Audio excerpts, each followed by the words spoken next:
All right. So this is the Saturday morning Thailand call, and that it's evening time in the United States. I'm glad to see so many good friends here today. Alex, I'm really especially glad to see you. Thank you. I'm very And happy to be here. yes, and several of us are here in Thailand. In fact, we have Daniel and Cathal and Michael and myself are here in Thailand. And I suppose, in fact, Dhammadas is in Chicago. Uh, David, where are you? I'm in Florida. You're in Florida, all right. And Thomas, where are you? Normally in the UK, but at the moment I'm in Singapore. Okay. So, welcome everybody. We started already talking about a term that is fairly well known, but generally misunderstood. And that in fact it's the seat of the practice or the heart of the actual practice. And the word is etta gata. Now, etta gata actually can be understood to be eka is one, and gata is the word go. So one go means to go directly to the actual practice, or the practice is to go directly to the point of being free from dukkha. So the Buddha's teaching, dukkha dukkha nirodha, is actually can be done in one go. You just do it. And that the method that we use to do that is the Eightfold Noble Path, but we specifically start with remembering to take a look at what's going on. If you can figure out where you are, then you can figure out how to get someplace else. But if you don't know where you are, then you don't even know where you're going to be, which direction to go. So, this is an investigation, and this is the heart or the key of the teaching of the Buddha is to investigate what's in the mind, to investigate the thoughts, to investigate your actual attitude, to investigate your emotions, but also a better thing to talk about is to investigate your liking and not liking, and also to investigate the body. And we generally start using the body and we investigate it through the breathing. So as you're breathing in long, you begin to see that the belly rises, the chest rises. If you're breathing really, really deep, even the shoulders will rise and come back down. You can feel the touch of the cloth around the backside as your body expands because you're breathing in. And it will contract as you breathe out. A lot of the times when people are beginning to see this, they also recognize tensions in the body. An example of that would be what we would call emotions, that all emotions have a body or a physical component. For instance, anxiety is generally a tightness in the chest. Sadness is generally a belly feeling. Grief is all over the place. Anger we can feel in the throat, in the neck. It's actually a protection. But in fact, it's interesting to note that why do lions have big lion manes? The answer is that they're attack animals, and they attack the throat of their dinner. And so when lions attack each other, they generally go for the throat of the other male lion. So in evolution, the lion that has the biggest lion mane means that he's got the most protection for his throat. He may not be have the longest, sharpest teeth, but at least he survived because the other lion, no matter how long or sharp his teeth were, couldn't get to him because of his mane. So we can equate that back to ourselves in the sense of the language that we use is seeing red, or red-faced, or red neck, that the neck will swell up with anger and rage. So if we recognize that the body holds all of these various emotions, it's really good then for us to use it as a key to how we feel. A lot of times people don't even know they're angry while they've got their fist balled up. They don't even know they're angry. And so this is something that we can use. Now, one of the important points is that the Buddha talks about getting into seclusion. He talks about the log and the bog in the sense that if you've got a log that is waterlogged in a swamp, it's not going to be able to catch fire. You have to drag it up on the shore to get it out of the water, and then eventually, fairly soon, in fact, it will dry out. But as soon as you bring it out of the water, it's not going to be dried out yet. But through gravity pulling the water down and the sunshine evaporating the water on top of the log, it can eventually be set on fire. This is also a very good analogy for getting into seclusion. The Buddha says, go to the foot of a tree, go to an empty hut, go to the forest, go to a pile of straw, and sit down and bring sati, remembrance, to the fore. They use the word mindfulness sometimes. And what sati means is to remember to be here now. Remember to come to this present moment, because this present moment is where we're going to make our investigation. We're not going to be able to investigate Rome because all we have is just history books. But we can investigate this breath. We can investigate the feelings in the body right now. You can't investigate last month's breath or next year's breath, but you can investigate this breath right here, right now, if you are in this moment. So sati actually has the quality of remembering to come to this present moment so that then we can do the investigation. And if we can do that investigation, then we can see what's going on. And by seeing what's going on, we now have an opportunity to make a change. So this ekagata that we're talking about probably means the right effort, right noble effort to get to it, to make a go, to get one go at changing. And we can, a lot of people say, well, what does that mean? And the answer would be that, well, things change a lot, especially the mind. The mind jumps from topic to topic to topic. Sigmund Freud called it free association, that a mind will think about a black dog, and then he'll think about a white dog, and then he'll think about a white cat, and then it's got a lion that he's thinking about. Okay, so it jumps from one little thing to another with one little hook. And so the mind is a monkey mind. This is an old Buddhist term. The monkey mind means that the mind is jumping all over the place. Well, if it's so easy to change that it changes automatically, it seems like then that it ought to be easy enough for a person to intentionally change their thought from an unwholesome thought to a wholesome thought.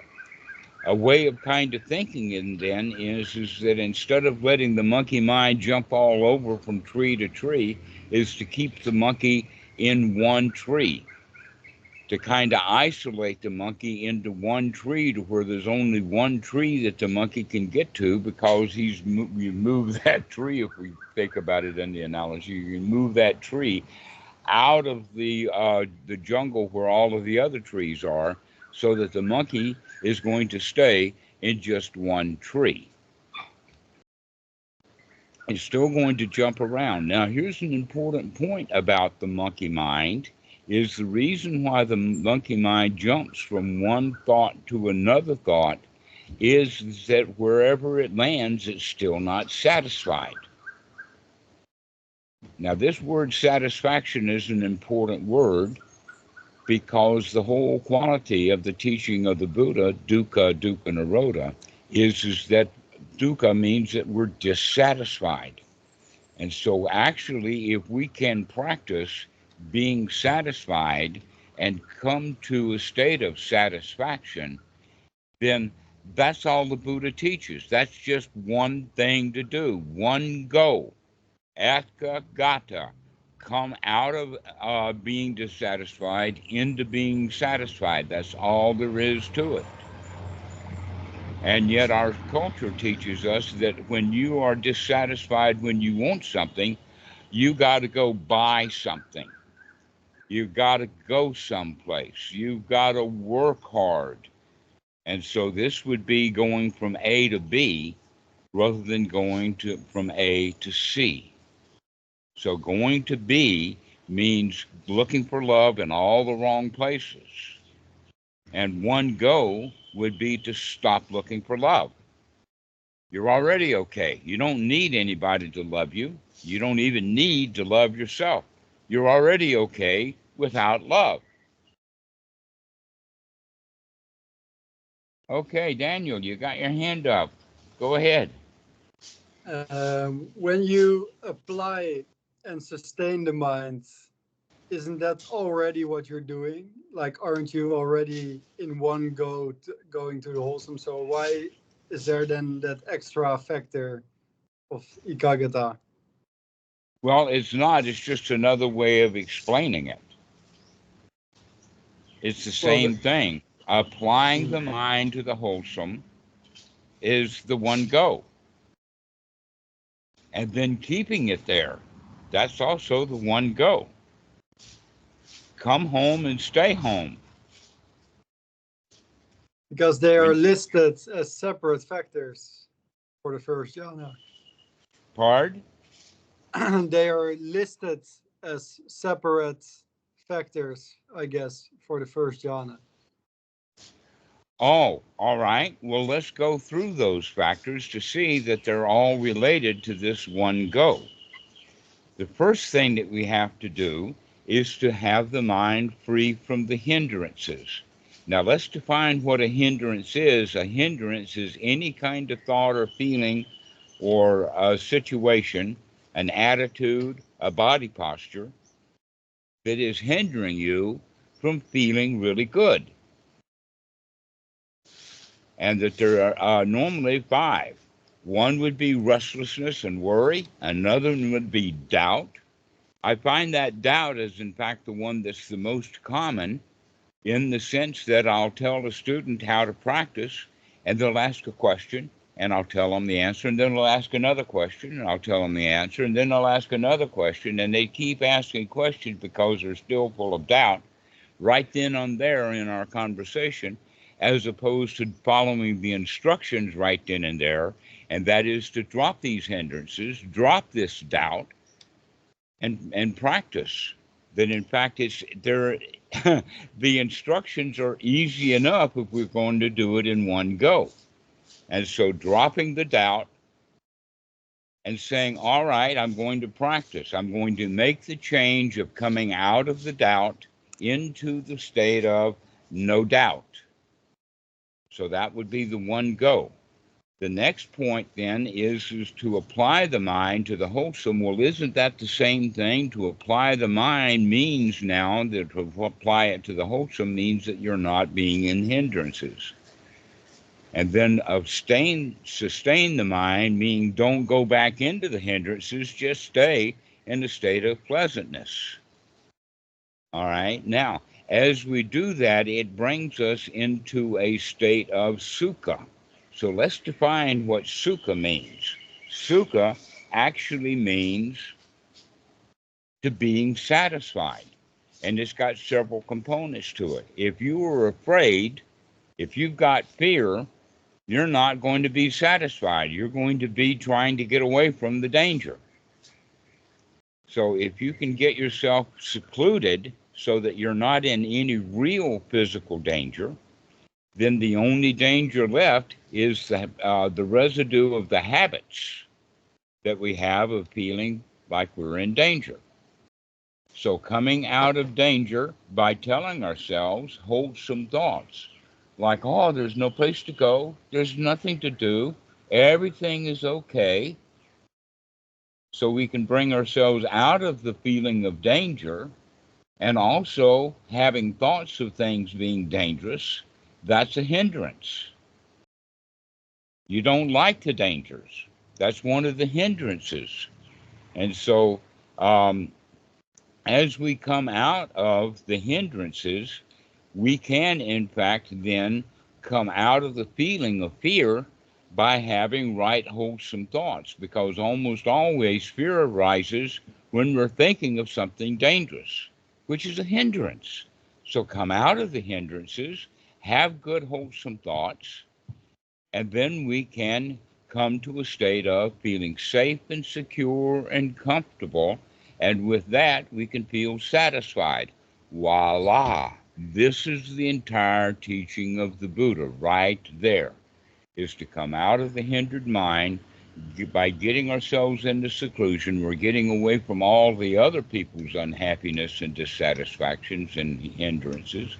So we get away from them, only to find that we brought them with us in the mind and in the form of hindrances. So now we get rid of the hindrances, and by getting rid of the hindrances, we are allowing ourselves to be in a state of sukha. If we continue to practice that, that will give us then the attitude of, I can do this. And that attitude of, I can do this, grows into a, wow, I can do this. This is what's called the state of piti. The state of piti is, let us say, a really high quality recognition that everything is okay. So, where did Daniel go? Did you turn your or your video off? I'm still listening. All right. So, in this quality, then, it's all the same thing. In other words, these directions are really, really simple. And the one way of saying how simple it is that one thing to do, the one go, is to change, to go someplace, to come out of the place that we are and go into a happy place, a place that has satisfaction. And this we have to practice, because everybody that I know is really, really good at being dissatisfied. Our culture teaches us to be dissatisfied with this, that, and the other thing. And we can actually change then our state of satisfaction from being dissatisfied to satisfied, all in just one go. But we break down this one go in the sense of, all right, let us say that one go is to go out of this house over to the other house. Well, there's little things like I got to open the door, and I got to walk down the steps, and then I got to put myself in the direction of the other house, and then I've got to climb the steps and then open the door and get into the other house. But there's just one go, as opposed to, I'm not going to go to that house first. I've got to go visit my grandma down the street. But if you're going to take one go, just one go, and that is to make that change from unwholesome to wholesome. As we do that with the body, we make the body comfortable. I know a lot of practices in the West of meditation is to sit for long periods of time in order for the body to become uncomfortable. And that's not what the Buddha teaches. He doesn't teach to have the body uncomfortable. He teaches to have the body be comfortable. So when the body is comfortable, the reality is that you're comfortable. And so the sukha then can arise, the feeling of being comfortable. So there's a body component to this jhana thing, and that is for the body to be relaxed. And then we have this factor of freedom from hindrances. We have this factor of applying the mind to the wholesome, sustaining the mind of the wholesome, having this state of feeling like everything is okay, that state of satisfaction. And when we have that satisfaction over and over and over again, we get that wow feeling. Isn't it really nice that I can, in fact, be satisfied? Because most people spend most of their time in a state of dissatisfaction. When they are satisfied, it's only for a little while. People don't stay satisfied for very long. Okay, so we're actually practicing sustaining that state of satisfaction. This is the one path. This is the one go. So, Daniel, tell me about it. This reminds me of what we talked about privately last time, and that is that sometimes new practitioners, they will tell themselves like, oh, this is good enough, this is okay, but they don't really, but then they think like, oh yeah, but I don't like it, I don't feel good. So then, yes, in fact, it's that yes, but. Yes, I feel good, but, and that but always destroys the yes. So the applying and the sustaining is then just a small part of the one go. Mm-hmm. And the one go is about making the feelings a bit better, the body a little bit better. Mm-hmm. Is that how I should see it? Right. So you could say to apply the mind to the yes, and then the yes, but means that now we've gone away from it. So be careful of when you're saying yes, but, or yes, however. The yes is the applying it, but not having that but allows you to apply it and sustain it. Rather than saying, oh, everything is okay and I feel good, but it's not good enough yet. That means that you applied it, but you didn't sustain it. You didn't keep it. So once you arrive home, stay home. Once you're having a good, wholesome thought, have another. Have another. Have a third. Have a fourth. Sit down and get drunk on being okay.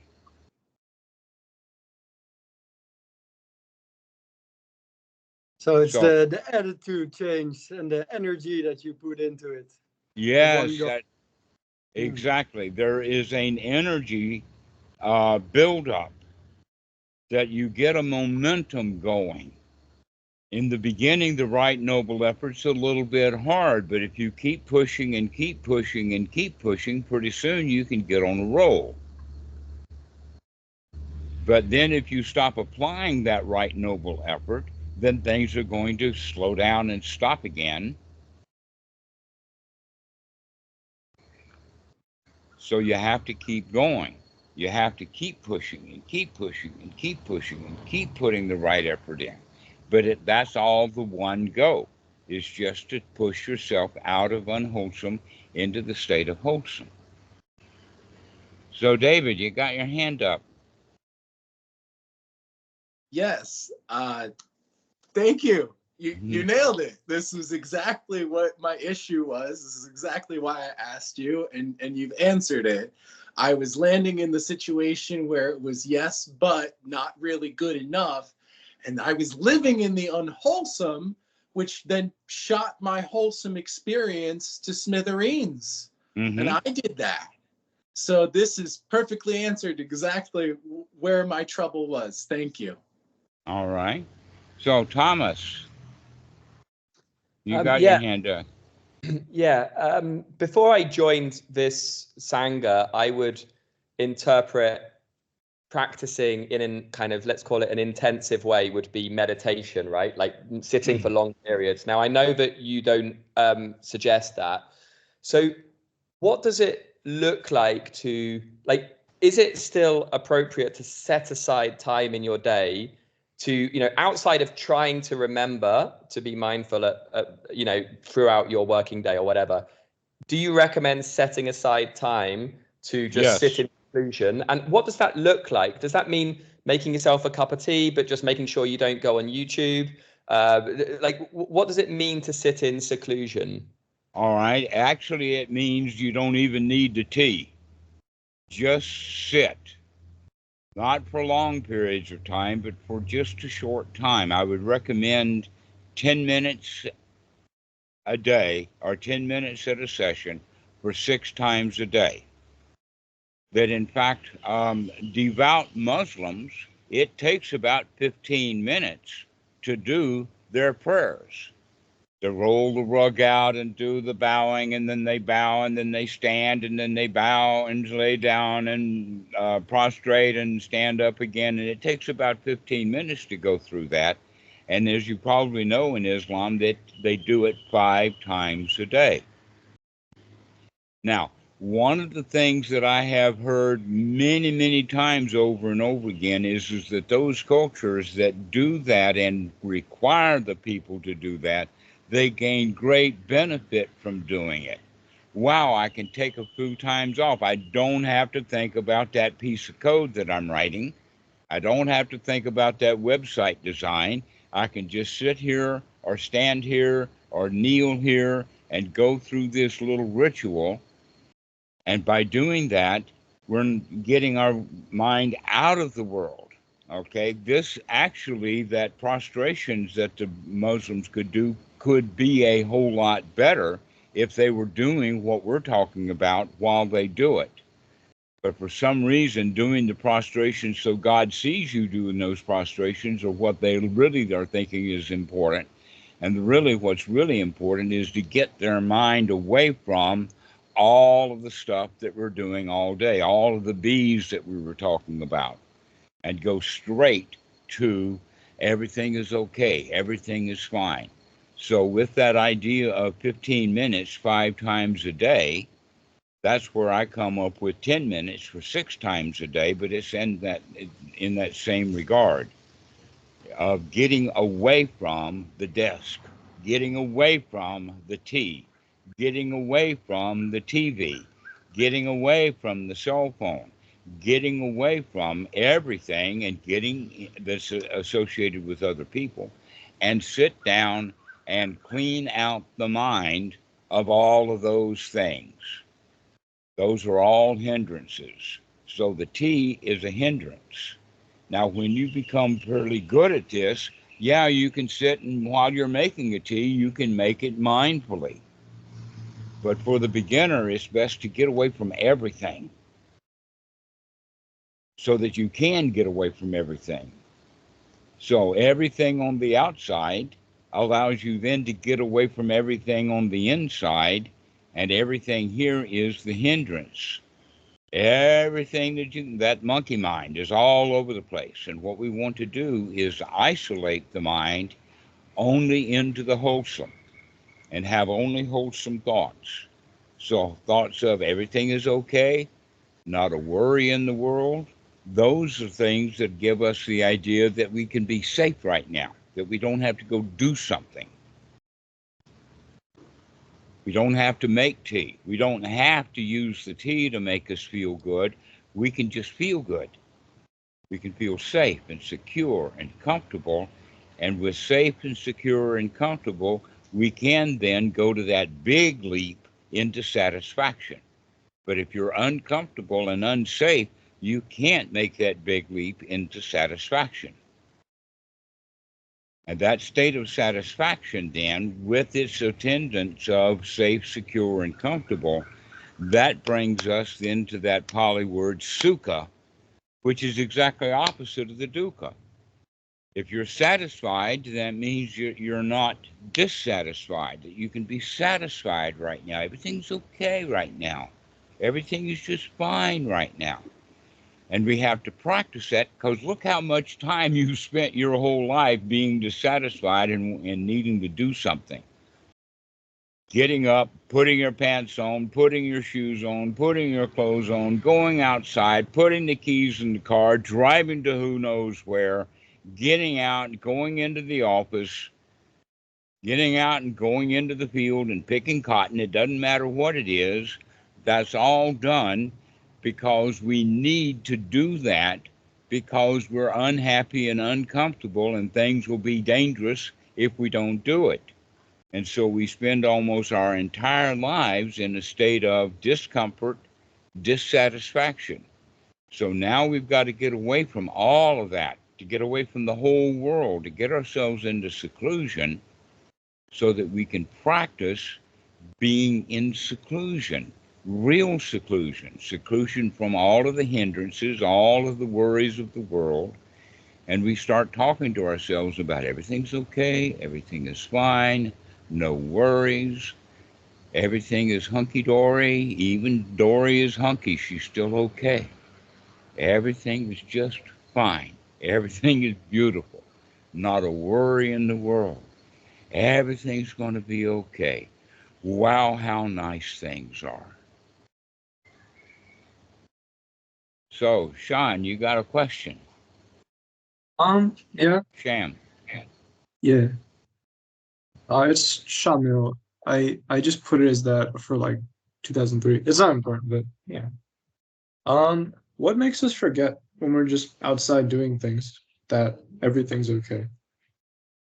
Well, you've been trained that not okay.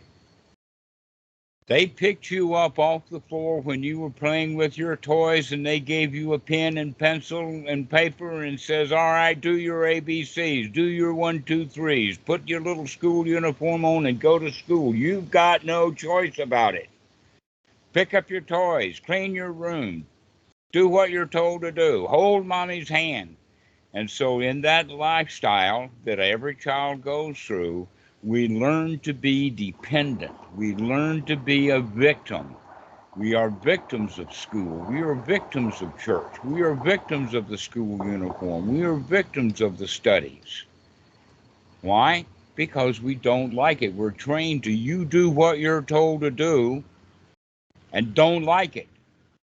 Why are we trained to not like it? We're trained to not like it because our parents are training us that they do what they've got to do and they don't like it, but they do it anyway. And so we learn that. We go and do what we're told to do and don't like it. And so we live our lives in a general state of dissatisfaction, which means that now we're going to have to practice over and over and over again to becoming satisfied, to start thinking everything is already okay. Whatever job there was to do, when we stop doing that job, the real job is done. So think about it in this sense of having the thought of everything is okay. The job that needed to be done has just been done. And what is that job? Getting rid of the hindrances, getting rid of all the other jobs that we're supposed to do, the jobs we have to do that we don't like doing. We're just going to stop thinking about all the stuff that we've got to do and start enjoying this moment. Wow, this is nice. Everything is okay. Not a problem in the world. Not a worry. Everything is okay. Dylan, glad to see you. Join us. Thank you. Glad to see you as well. So does anybody have any more questions about this?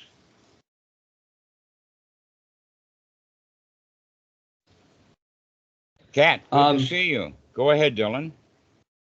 My question is the only way to eradicate doubt to constantly tell yourself the opposite? No. You missed the whole point. Let's go again. Remember to be here now and take a look at what we're doing. Take a look, see, because if you can't see the doubt, then you can't change it. That in fact, when people are trying to get rid of their doubt, they'll just go from one doubt to the next. That's the monkey. The monkey mind just jumping from doubt to doubt to doubt to doubt. You have to actually see that you're in the state of doubt, and then you can say, oh, I can change that doubt into everything is okay. Everything is fine. I don't have to have my questions answered. I can just relax. That's probably the biggest issue that Westerners have, is that issue of, well, what about this? And what about that? And what about isms? And maybe I'm got to do this before I figure out that I can just relax. And the answer to that is stop asking questions. Stop asking these what about isms and just say everything is okay already. This is what we have to practice, is just being already okay. No questions to be asked. That's how you get rid of the doubt, is by seeing the question, seeing the doubt. And by the way, doubt actually has a bodily sensation. Another way of saying doubt is fear. Doubt is a kind of fear. Basically, you could say it's the fear of the unknown. And you've heard that expression, better the devil you know than the devil that you don't know. And the answer is, it's better to not have devils. No doubt about it. It's better not to have devils. And so just throw all the devils out. All the ones that I've got to make a choice between this and that. No, you don't. You can set both ideas aside and just be happy. And practice that for 5-6 times a day for about 10 minutes, just practicing everything is already okay. I don't have to know that sutta. I don't have to know that Pali word. I don't have to know the directions to town. I don't have to know how to make souffle. I don't have to figure out meditation. I don't have to do it right. Oh, I want to do the meditation correctly. That I want to make the meditation done correctly is a hindrance. It's a whole set of hindrances. You've got desire in there. You've got judgments about what is good and bad. And you've got the desire, which is also the doubt about how to do it. So when you say, oh, I want to do meditation correctly, that's a hindrance. And you can say, oh, I don't have to do it correctly. I can just relax instead. It's already okay. Another way of looking at it is that if you can get yourself out of the hindrances, then recognize that that's good enough. I could be satisfied. Yes, but I'm not satisfied enough. It's just wanting more. And we can say, oh, I want more satisfaction. Never mind, let me enjoy what satisfaction I can find. A little dab will do you. Get started with just a little bit of satisfaction and sustain that satisfaction and let it grow.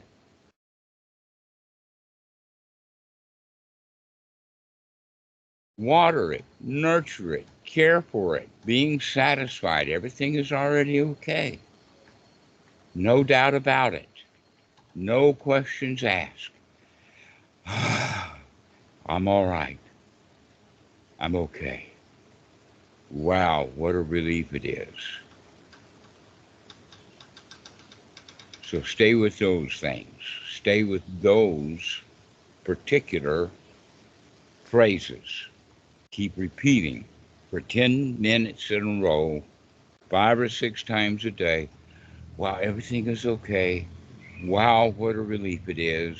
No place to go, nothing to do. The job that needed to be done has been done, and now I can relax. Wow, just relax. What a relief. And you keep practicing like that, and pretty soon you'll begin to get quite joyful. Wow, how great things are. Why? Because I've satisfied, I've changed my attitude. And this is an attitude change from I need to do this and I need to do that and I don't like that and I'm afraid of this over here. That's all states of dissatisfaction. And when you come into a state of satisfaction, wow, what a relief it is, then that will grow. It will grow. But if you say, I'm satisfied, but I want more satisfaction, now you've just destroyed. There's that yes, but. Instead of saying, oh, I see that yes, but. I can see that I'm satisfied, but I want more satisfaction. Never mind, this is good enough. A little satisfaction is good enough. I don't have to do anything else, just a little satisfaction. That'll be okay. Don't destroy your satisfaction. This is what we were talking about with Daniel, of applying it and sustaining it. I'm satisfied, and this is good enough satisfaction. The wows will come later when we change that attitude from being a victim into being the winner. Wow, we got this made. Wow, I can do this. And that will then lead to the state of, wow, no matter what happens in the mind, I can clean that stuff out and come back into a state of satisfaction and see things the way they really are. Think about that. You keep practicing satisfaction, and you'll come to the point of saying, I can do this. Wow, I can do this. Doesn't matter what kind of problems that I have. It doesn't matter what kind of hindrances that I have. It doesn't matter what's going on. I can clean out that stuff and come back to the state of everything's okay and everything is fine. Now that's a big state to get to. The Buddha calls that the very first real knowledge. The knowledge that you can clean out your mind no matter how dirty it gets. You can clean it out right here, right now. You just drop it and come back into a state of satisfaction. You can see things the way that they really are. And then the Buddha says this state is the first step on the real path. This is the first state of Sotapanna. He also says that this is the first state of nobility, that attitude that no matter what happens, I can fix it. This is noble. It's part of the path. It's part of the progress. And as you can well figure out, very, very few people have that attitude. Very, very few. This is a state of mind that only nobles have. Ordinary people do not have this. That absolute confidence that you can clean out your mind. No matter what you're thinking about, no matter how much you hate Granny for winning that argument, you can say, that's okay. Stuff it. Granny's all right with me. I can handle that. Everything is okay. So that's the first knowledge. And that first knowledge can come when we keep practicing over and over and over again, being satisfied until that satisfaction begins to settle in. And that's your normal state. Now, that doesn't mean that you're going to be free from hindrances forever. No, the hindrances are going to come back. And when they do, you can say, hot dog, I see you. I see you, Mr. Hindrance. I see you, Mara. That's the word that the Buddha used. Aha, I see you, Mara. Which is that attitude of, I can do this. I can handle that. I can handle Mara when Mara comes. I can handle these hindrances when they come back in the mind. No doubt about it. No questions to need to be asked about how to practice meditation. Stop asking questions about how to practice meditation and start just feeling satisfied. That's the practice.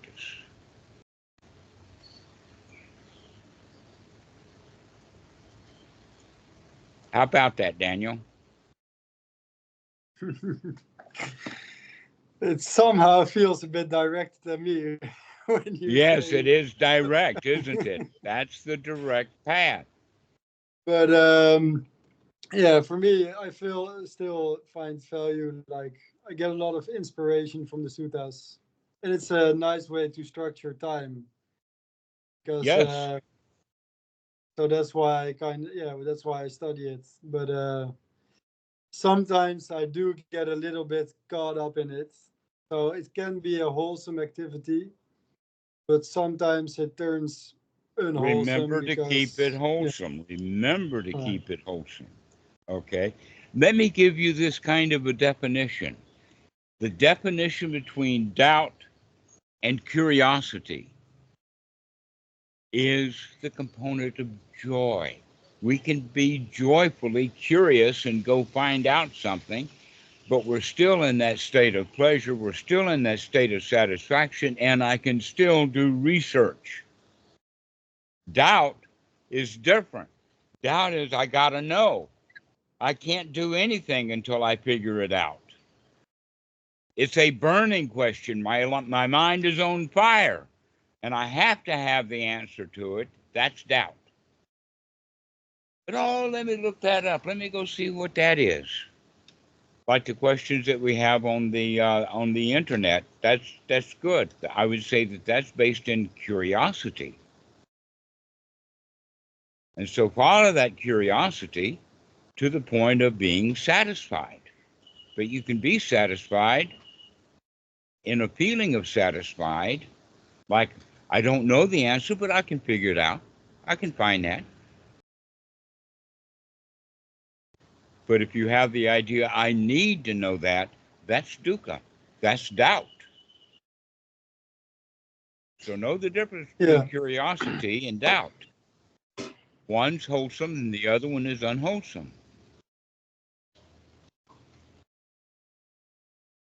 Yeah, usually it starts out that I'm just thinking like, oh, what am I gonna do now? Like, I've been practicing a lot. I want to, just do something else for a bit. Yeah, guess And what? You then, don't have to do anything. Stop practicing. Wow, what a relief it is. I don't even have to be relieved. Right. Oh, what a joy it is. I don't even have to practice being joyful. So stop practicing altogether and just be okay. The job of practicing has been done now. I don't have to practice. I'm all right. Now, that's completely different than people getting tired of practice. Why? Because being tired of practice means that they're working at something and they're not getting the benefit. That's what most meditation is wanting something, practicing meditation and not getting it. Here we're practicing getting it. We're practicing being satisfied. We're practicing feeling safe and secure and comfortable.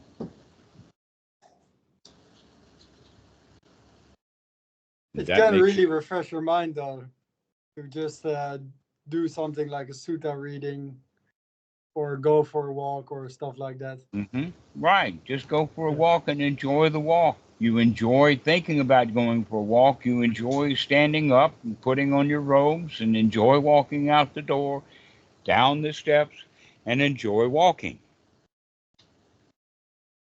Not trying to get in, I'm supposed to do walking meditation now. Yeah. You can see there's a major attitude change there. And so moment by moment, watch your attitude. The attitude is everything is already okay. So whatever I'm doing, it's okay. And when one is satisfied, when one doesn't want anything, guess what? Your sila, your morality, is more than likely perfect, good enough. Why? Because if you don't want anything, you're not going to hurt anybody to get it. If you don't want anything, you're unlikely to steal it. If you don't want anything, you're not going to lie to people about it. If you don't want anything, you're not going to gossip about how bad that guy is because he's got it and I don't. Therefore, he really doesn't have it at all. You see, that state of satisfaction has enormous benefits. enormous benefits in the sense that it keeps our behavior and our language quite nice. Everything is okay.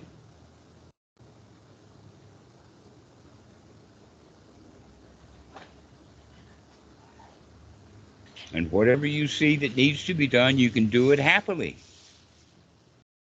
You don't have to do it because it needs to be done. You can do it because you enjoy doing it.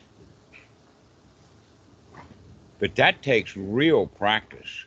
So 5 times a day, 6 times a day for 10 or 15 minutes at a session, that's the practice that we put in so that we can get to the point of whatever you're doing, you can enjoy. You don't need to read that sutta now. You can just enjoy reading the sutta because you've already gotten the habit built up of everything is okay, everything is joyful. So that would be the middle of the path. The beginning of the path, then you've heard this Buddha's statement of this is good in the beginning, good in the middle, and good in the end with right phrasing and meaning and timing. So the good in the beginning means that you can change the mind out of those hindrances and practice doing so. Practice getting into a state of satisfaction. Then the middle of the path is to be able to take that satisfaction to whatever you're doing, whatever you're dealing with other people, whatever activities that you have, reading the sutta. You don't do it because you need the information. You do it because you enjoy doing it. And then in the end, you get to the point if you just enjoy doing nothing at all, nothing needs to be done. Arahats don't make good teachers because they don't give a flying rip about whether the student gets any progress or not. You need someone there in that big, strong, happy middle. Kat, does that remind you of your situation with Achan Sati? He just don't give a flying rip. Yeah, I've noticed. And so instead of letting him be a teacher, let him be your example. Yeah, I've noticed there is like a different kind of style some of these teachers have. Some are really like when I was at Ajahn Marty, he was quite energetic, and then some other teachers, they just don't really say anything, or they just don't do anything, and they don't really care. But you still get like a wholesome sense from them. Like it's still you can pick up on it's quite wholesome. It's not like, it's not something negative or anything, but it's quite positive. Is very positive nothingness. Just nothing to it. Daniel, you also mentioned that you were worried about not making it to the meditation hall for the chanting, and Achan Sati don't care. Well, he doesn't care, but I don't think he even realizes that I usually don't go because I'm too lazy. So, well, you could go to the chanting because you love doing it. Some mornings I've had a good night of sleep, and then I'm like, oh yeah, I can go now. I feel like I can do that. Yeah, but some mornings I really don't want to go. Yeah, I don't want to go. And you can see, I see that unwholesome thought. And then no matter how unwholesome the mind gets, I can get rid of that. I can jump right up and trot right down to that meditation hall and sit down and do that chanting and sleep there. Yeah. Oh, we actually have like a separate hall now where me and Kat, we do the chanting together. So it's like separate from the other monks. So that's quite nice.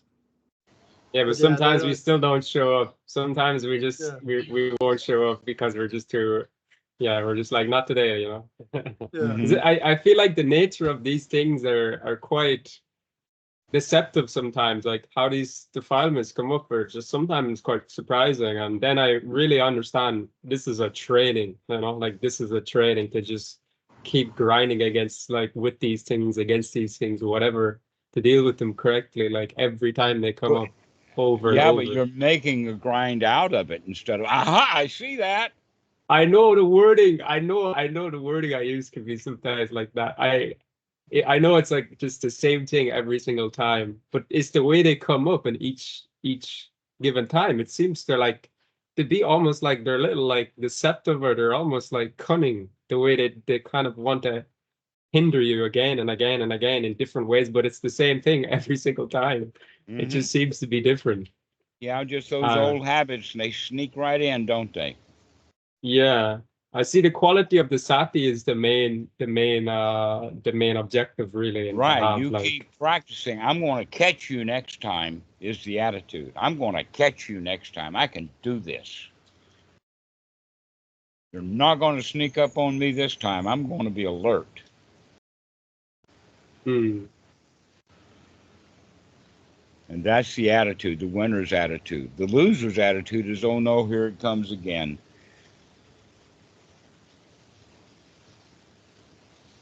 And the attitude of the winner is, bring it on. Hold my beer, as they say sometimes in the bar.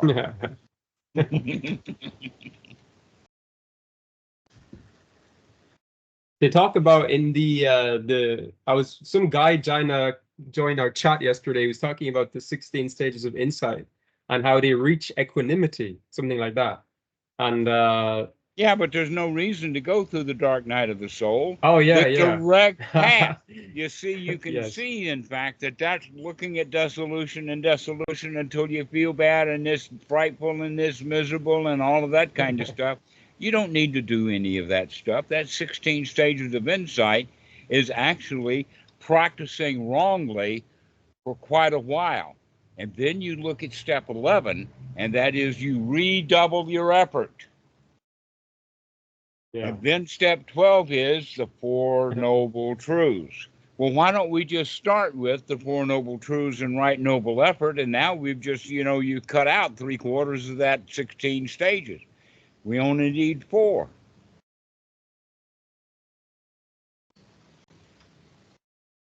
And guess what? Everybody starts with step 16 anyway. What is step 16 of the 16 stages of insight? Do you know which one it is? No. It's ongoing watching. Watching. Would that be like sati, the word sati sampajanya, or like this kind of? That's just watching. Keep looking. Keep remembering to be here now, and keep watching. Keep looking. And that's a good place to start, not a good place to end. I think the guy who did that 16 stages of insight was probably a spy, a Brahmin in orange robes. A Buddhadasa. A Buddhadasa, exactly. It's weird because yeah, lunch that's got a bomb in it. if like you're kind of in that mode of equanimity or something, is there like it's almost like formal practice or the motivation to practice is it's weird, like it sort of like falls away. It's I don't know how to explain it, like the motivation to be practicing this yeah, that's the whole point though, is that stop all of this motivation stuff and just be happy. Yeah, but that sort of comes about itself. You know what I mean? Right. This is in that state of from the middle to the end is when you begin to lose all of that motivation. You don't need the motivation to practice because you're already doing it. The beginning piano student has to be motivated to practice. But someone like Arthur Rubinstein, he's just sitting at the keyboard praying. He's not motivated to practice. Yeah. He's having too much fun playing the piano. So, Scotty, you got your hand up. Go ahead. Yeah. I ask this or say this with a lot of hesitation, but I can't control myself. And I know you hate this sentence, but I'm just going to say it. So from one side, I hear from you, Dhammarato, that you say this whole practice is about losing. And then from another side, I hear you sometimes saying that that's the loser's attitude. Right, which is the attitude that you have now. Why don't you change the attitude? I can do this. I can be happy. I don't know have I to can be fix happy. anything. Yes, just be happy. Just be okay. Right, satisfied. Yeah, absolutely. But I'm trying to understand that. Don't want to call it contradiction, but what's wrong with being having a loser's attitude? Okay, basically the problem with having a loser's attitude is you, number one, go around asking questions. What's wrong with having a loser's attitude? Number two, the problem with a loser's attitude is you've got to ask questions of someone else, because someone else is the winner and you're the loser. So when you change your loser's attitude to the winner's attitude, you don't need help. You don't even need the answers to your questions. You could just be okay. So what really is going on is that you can't see that these are hindrances for you yet. So you practice and you recognize that, hey, I don't have to have the answer to that question. I can just relax instead.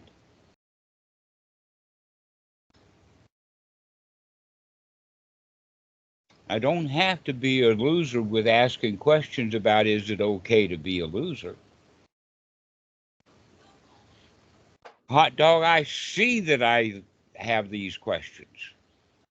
And I don't need the answer to these questions. I can just be happy instead.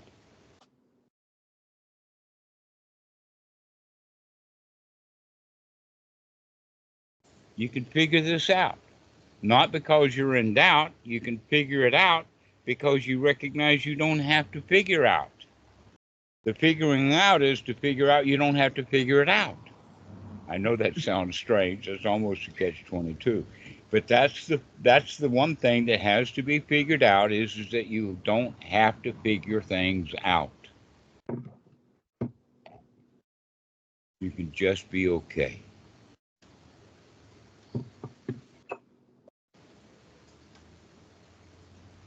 Can I ask something about what you just said? Do you think? Okay. Sorry, if I may continue. Do you think that question that was asked about the continuation of that battle in a way in a dream or in the dream at night? You can't be. At least I don't know how to be mindful in a dream state. And the suffering is there. Let me go. Even Do you more. want to hear the answer to that? Yeah. All right. Number one, this is the big one. The big number one is the Buddha did not do anything about dreams. He said just to forget about them. He did not do dream interpretation. He was not a Sigmund Freud. He did not see dreams as prophetic. He was not a Joseph, but rather just to forget about the dreams. If you have a dream and it's elusive and you can't quite figure it out, stop trying to figure it out. Stop trying to remember your dreams. Stop seeing the dreams as bad. Stop seeing the dreams as good. Stop having an attitude about dreams at all. That's the first point.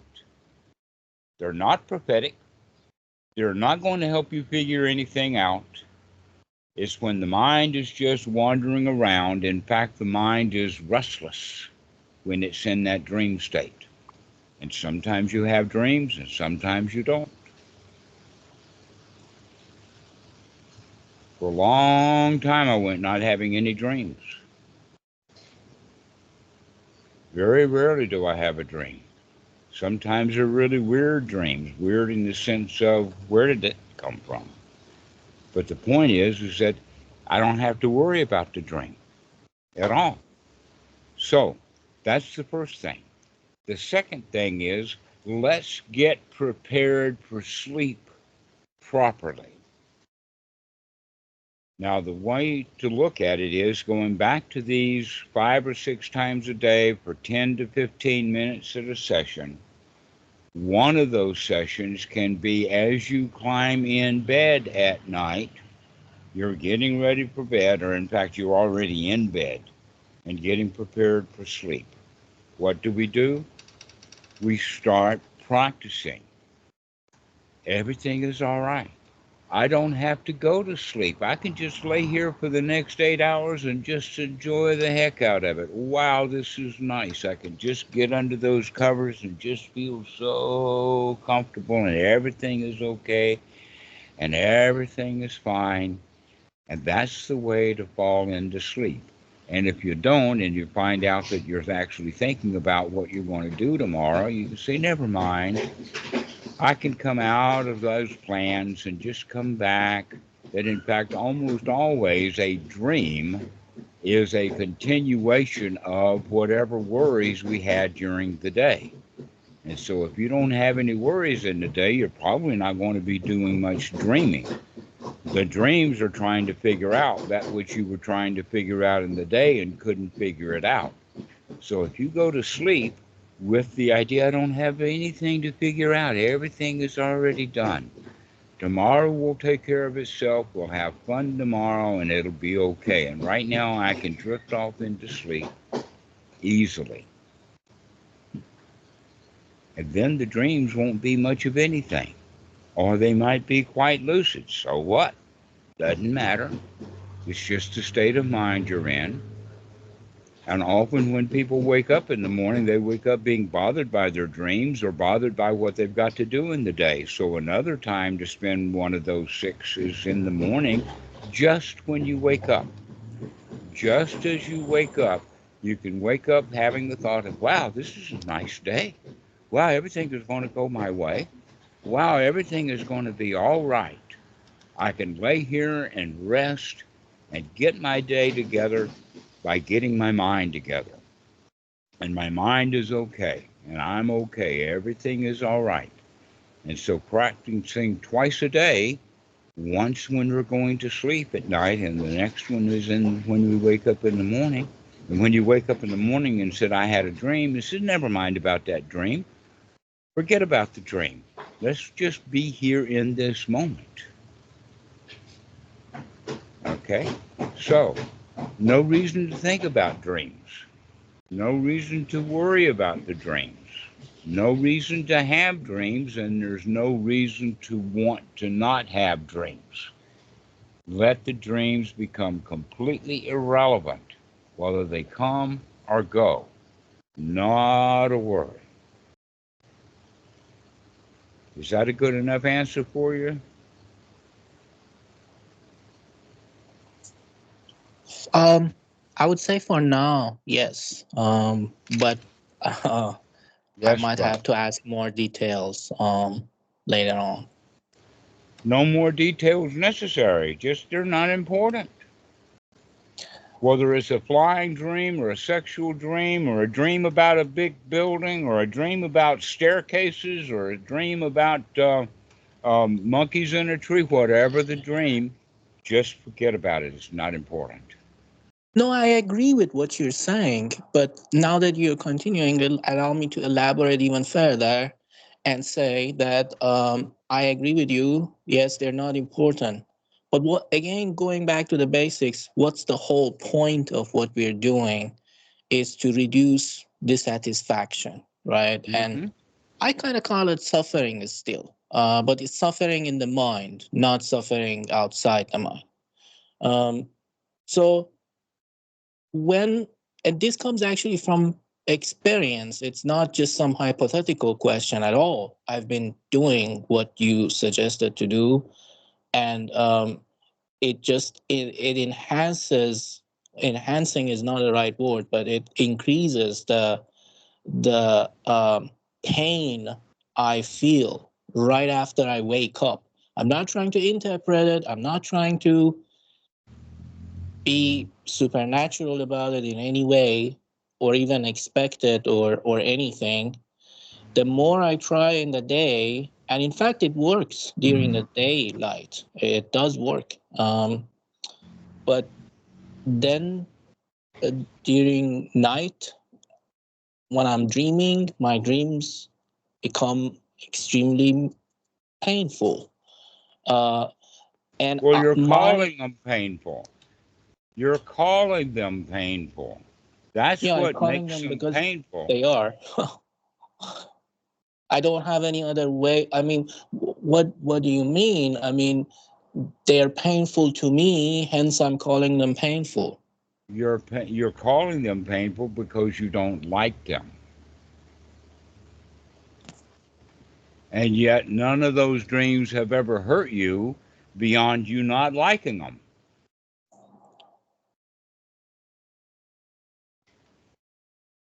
So start changing your attitude about not liking these dreams. You call them painful because you don't like them. And there's nothing wrong with the dreams. What's really going on is that you're in the victim state of, I don't like the dreams. I want to do something about them. I want to get rid of them.